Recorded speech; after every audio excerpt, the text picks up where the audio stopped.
നമസ്കാരം, എൻ്റെ പേര് രജിൽ, കണ്ണൂർ ജില്ലാ സ്വദേശിയാണ്. ഞാൻ ഒരു കവിതകളുടെ ഒരു പുസ്തകം പ്രസിദ്ധീകരിച്ചിട്ടുണ്ട്. 3 കവിതകളൊരു സംഗീതം ചിട്ടപ്പെടുത്തി ആലപിച്ചിട്ടുണ്ട് ഒരു കാര്യം. അപ്പോൾ അവർ പറഞ്ഞു വൃത്തത്തിൽ എഴുതി കഴിഞ്ഞാൽ ചിട്ടപ്പെടുത്താൻ സൗകര്യമായിരിക്കും എന്ന് പറഞ്ഞിട്ടുണ്ട്. അപ്പോഴാണ് ആശാൻ്റെ കവിതകളൊക്കെ എത്രത്തോളം ഉയർന്നു നിൽക്കുന്നത് നമുക്ക് മനസ്സിലാവുന്നത്. നമ്മളൊക്കെ വൃത്തത്തിലൊന്നല്ല എഴുതുന്നത്. അപ്പോൾ എൻ്റെ ചോദ്യത്തിലേ ഉള്ളൂ, ഇന്ന് നമ്മൾ എന്തിനു വിമർശിക്കാൻ മടിച്ചുകൊണ്ടിരിക്കുകയാണ്? നമ്മളിപ്പോൾ സാംസ്കാരിക നായകർ തന്നെ ഏറ്റവും കൂടുതൽ വിമർശിക്കപ്പെടുന്നത് അവർ പ്രതികരിക്കുന്നില്ല എന്ന് പറഞ്ഞിട്ടാണ്. അധികാര സ്ഥാനങ്ങൾക്ക് വേണ്ടി അവരൊന്നും പ്രതികരിക്കുന്നില്ല എന്ന് പറഞ്ഞിട്ടാണ്. അക്കാലത്താണ് ആശാന്റെ ചണ്ടാലഭിഷയും കരുണയും അതേപോലെ നളിനിയൊക്കെ നമ്മൾ ചർച്ച ചെയ്യുന്നത്. അപ്പോൾ ഇന്നത്തെ സമൂഹം ഇതെങ്ങനെയാണ് എടുക്കുക? അതായത് ഇന്നത്തെ സമൂഹത്തിൽ ഇപ്പം കുട്ടികൾ മലയാളം പോലും കൃത്യമായിട്ട് പഠിക്കുന്നില്ല. അപ്പോൾ സംസ്കൃത പദങ്ങളുടെ ഒരുപാട് ഉപയോഗം ആശാന്റെ കവിതകളിലുണ്ട്.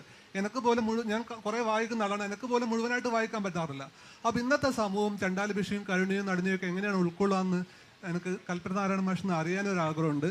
അതുപോലെ പുസ്തക പ്രസാധകരുടെ ഒരു അഭിപ്രായം കൂടിയാണ്. ജസ്റ്റ് ഇതിനോടൊന്ന് പറയുകയാണ്, നമ്മൾ ആശാന്റെ കവിതകളൊക്കെ പ്രസിദ്ധീകരിക്കുമ്പോൾ അതിൻ്റെ അർത്ഥം വ്യക്തമാക്കുന്ന തരത്തിലുള്ള ഒരു ഗദ്യം കൂടി ഉൾപ്പെടുത്തി പ്രസിദ്ധീകരിച്ചു കഴിഞ്ഞാൽ പഠിക്കാൻ പറ്റുന്ന ആൾക്കാർക്ക് അത് സൗകര്യമായിരിക്കും എന്ന് വിശ്വസിക്കുന്നു.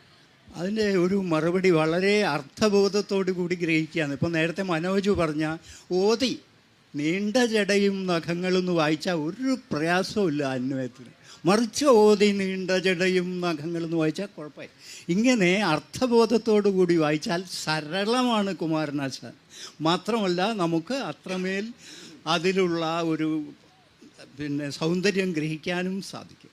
അതുകൊണ്ട് കുമാരനാശാൻ്റെ സംസ്കൃത വൃത്തങ്ങളൊക്കെ അക്കാലത്തായതുകൊണ്ടാണ് അദ്ദേഹം ആ സംസ്കൃത വൃത്തങ്ങൾ സ്വീകരിച്ചത്. ഇക്കാലത്ത് അത് ഒറ്റ കാര്യം കൂടി പറയാണ്ട്, ഒരു ടൂള് എന്ന് പറയുന്നത് കാലം കൊണ്ട് കാലഹരണപ്പെടും. പക്ഷേ കവിത എന്ന് പറയുന്നത് കാലം കൊണ്ട്, കവിതയാണെങ്കിൽ അത് കാലഹരണപ്പെടില്ല. കഴിഞ്ഞ കൊല്ലത്തെ മൊബൈൽ ഇക്കുറി വാങ്ങില്ല. പക്ഷേ 2000 കൊല്ലം മുമ്പത്തെ ഹോമറോ വേദവ്യാസനോ പുത്തനാണ്. അങ്ങനെ പുത്തനാണ് പോയട്രി എന്ന് പറയുന്നത്. പോയട്രി ആണെങ്കിൽ അങ്ങനെ പോയട്രി കുറച്ചാളേ എഴുതിയിട്ടുള്ളൂ. അതിലൊരാളാണ് കുമാരനാശാൻ. കുമാരനാശാൻ്റെ കവിതകൾ സമകാലികമാണെന്ന് മാത്രമല്ല സാർവകാലികമാണെന്ന് കൂടി സ്ഥാപിച്ചുകൊണ്ട് നമ്മുടെ ഈ സംവാദം അവസാനിപ്പിക്കുന്നു.